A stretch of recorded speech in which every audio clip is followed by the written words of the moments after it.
Hello दोस्तों, कैसे हैं आप। आशा करता हूँ अच्छे होंगे, स्वस्थ होंगे और जिस भी काम में लगे हैं बहुत अच्छे से कर रहे होंगे। तो आइए आज फिर एक क्वेश्चन देखते हैं। मेंस में आया हुआ है, दक्षिण भारत के राजनीतिक इतिहास की दृष्टि से अधिक उपयोगी न होते हुए भी संगम साहित्य उस समय की सामाजिक व आर्थिक स्थिति का अत्यंत प्रभावी शैली में वर्णन करता है। तो क्वेश्चन के हिसाब से कि इसका कहने का मतलब ये है क्वेश्चन का कि राजनीतिक इतिहास की दृष्टि से तो उतना इसका महत्व तो नहीं है जितना सामाजिक व आर्थिक स्थिति का अच्छे से वर्णन करता है या सटीकता से वर्णन करता है। तो आइए देखते हैं, अगर क्वेश्चन पूछा गया है तो कुछ ना कुछ बात होगी।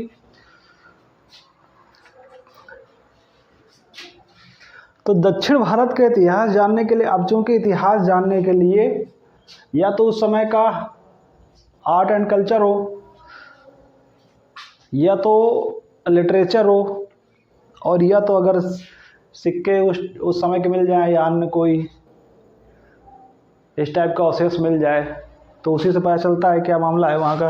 तो यहाँ हम लिटरेचर की बात करेंगे। तो संगम साहित्य का जो रचना काल है, ये जो समय है वो 300 BC से 200 ईस्वी तक है, लगभग 500 साल के बीच का जो समय है उस समय का वर्णन है उसमें। और ये उस समय लिखा गया जब मदुरई में विद्वानों की संगोष्ठी हुई जिसका नाम संगम रखा गया, उस समय लिखा गया। तो आइए देखते हैं कि अगर राजनीतिक दृष्टि से इसका क्या महत्व है और सामाजिक और आर्थिक दृष्टि से इसका क्या महत्व है। तो राजनीतिक दृष्टि का महत्व देखने से तो आ जाता है मामला कि राज्य गठन, भाई राजनीतिक में राज्य ही होगा, सेनाएं होंगी, न्याय व्यवस्था होगी। तो राज्य गठन में जो मामला है तो उसमें जो सेना होती है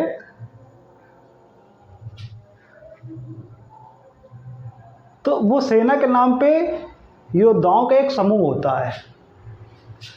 पर्सनल सेना नहीं होती है कि बहुत बड़ी सेना हो, बस वो छोटे छोटे योद्धाओं को बुला लिया जाता था कि आइए युद्ध करिए अपना। कर संघीय प्रणाली और न्याय व्यवस्था अपने आरंभिक या शुरुआती दौर में थी कम विकसित थी, ये मान लीजिए। तो राज्य के बारे में तो कुछ बात विशेष जानकारी नहीं मिलती है, लेकिन अब आते हैं इसके आर्थिक स्थिति के, मतलब जो इसका सामाजिक और आर्थिक पक्ष है। तो आर्थिक स्थिति में जब आते हैं तो इनमें जो है संगम साहित्य के हिसाब से कि जो तमिल प्रदेश था वो पशुपालक था और लिटरेचर में बताया गया है कि लूट और पशुहारों का वर्णन बार बार होता है। यानी कि लोगों का जो जीवन यापन था या राज्य का जीवन यापन था वो युद्ध के लूट से चल रहा था और व्यापार से चल रहा था। ये शुरुआती दौर है।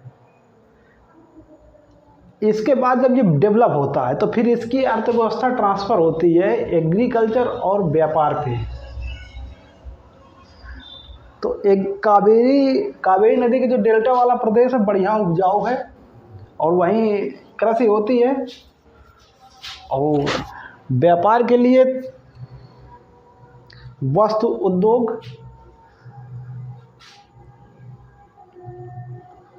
का उदयपुर जो स्थान है वहाँ से वस्त्र उद्योग के सबूत मिले या वहाँ से होता था। और यहाँ का जो रेशम था वो पश्चिमी देशों को जाता था और वहाँ से सोना आता था।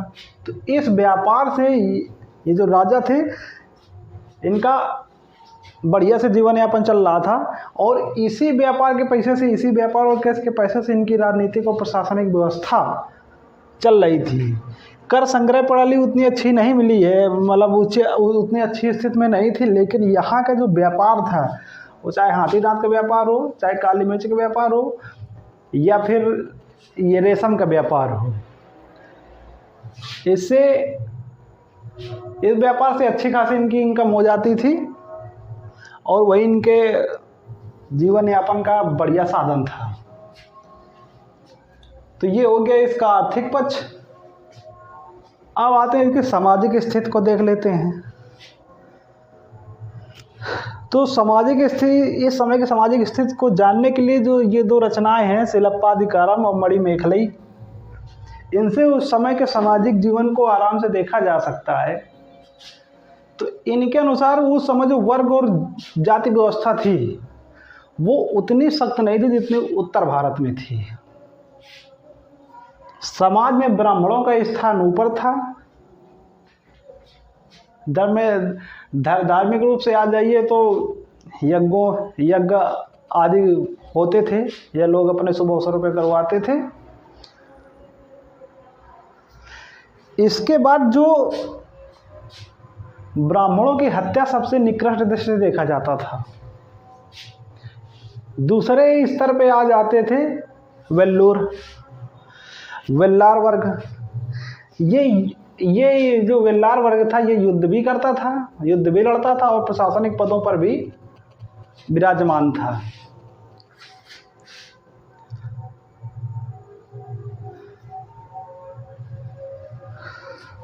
इसके बाद जो लोगों के घर थे, ब्राह्मण हो गया, धर्म जो धर्म भी हो गया, अब आता है वर्ग विभेद भी हो गया। अब घर, जो संपन्न व्यक्ति थे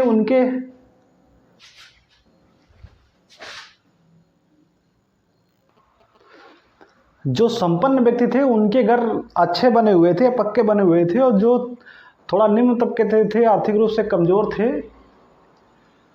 तो उनके घर उसी हिसाब से थे। लेकिन ये जो समाज में असमानता थी इसका कहीं विरोध नहीं दिखता है। सबके अपने अपने काम बटे हुए थे, सब लोग अपनी स्थिति के अनुसार कार्य करते थे। समाज में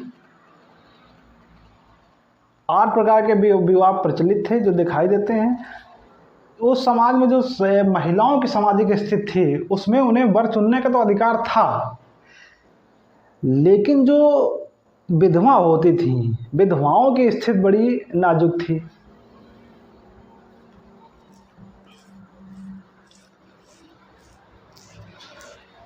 तो सब कुछ मामला सही जा रहा है। विवाह भी और संपन्नता भी, वर्ग विभेद भी, विरोध भी नहीं होता था।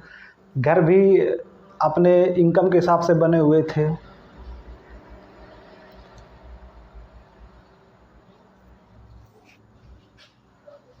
तो ये इनकी सामाजिक संरचना थी जो क्वेश्चन में पूछा गया है। इस प्रकार से बाकी आप अपने शब्दों पर लिख लीजिए। ये मुख्य बातें थी।